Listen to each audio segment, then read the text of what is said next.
Io sono Peppa Pig e questo è il mio fratellino George.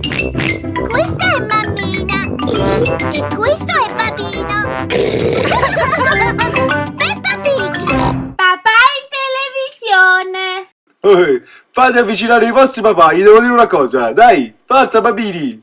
Papà, Mister Potato ti deve dire una cosa. Vieni qua. E mo ci mettiamo a sentire pure i patani, Papà, ma che ti ha fatto Mister Potato? Che l'ha così bella? E che metto a parlare con i patani e cipollini e maglia. Ricordiamo che il 31 gennaio è l'ultimo giorno utile per effettuare il pagamento del canone RAI. Il canone non è aumentato, è di sole 113 euro. Puoi assolvere il tuo debito pagando comodamente tramite bollettino postali nelle poste. Ma tu non hai pagato canone RAI. Se non hai ancora pagato. Se aspetto che lo paghi sta frisca. Paga, paga, paga! Il canone si deve, si vede. E noi vediamo qui dalla cartella esattoriale che lei, caro Peppa Pig, non ha pagato! Guarda papà, chi sei tu?